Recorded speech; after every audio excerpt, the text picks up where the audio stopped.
কিছুদিন আগে যখন রাজকুমার রিলিজ হলো তখন তার কিরকম লুক, তার আগে যখন প্রিয়তমা এলো তখন কিরকম লুক, আচ্ছা এখন আবার তুফানে এইরকম একটা লুক, কিছুদিনের মধ্যে দরদ রিলিজ হবে সেখানে আবার একটা অন্য রকমের লুক। মানে এই মানুষটি প্রত্যেকটা নিয়ত নিজেকে কিভাবে পরিবর্তন করছেন, এই জন্যেই বোধহয় উনি মেগাস্টার। হ্যালো আমার সাকিবিয়ান ভাইরা বোনেরা, চলে এলাম আরও একটা নতুন ভিডিও নিয়ে। আমি তোমাদেরকে কিছুক্ষণ আগেই একটা রিল ভিডিওর মাধ্যমে জানিয়েছিলাম যে তুফানের কিন্তু পোস্টার আসতে চলেছে কিছুক্ষণের মধ্যে। আমি তো জানি না এটাই সেই পোস্টারটি কিনা, এটা কোনো পোস্টার তো নয়, বাট এটা একটা লুক। মেগাস্টার শাকিব খানের আরও একটা লুক আমাদের সামনে এলো, এবং আমি যদি ভুল না করি এটা শুটিংয়ের সময়ের তোলা হতে পারে কোনো স্টিল ফটো।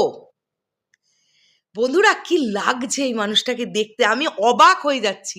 মানে তোমরা স্ক্রিনে ছবিটা অলরেডি দেখতে পাচ্ছ, আমরা অ্যাটাচ করেছি, এছাড়াও থাম্বনেলে দেখে নিয়েছো, মহেন্দ্র সোনিজি পোস্ট করেছেন।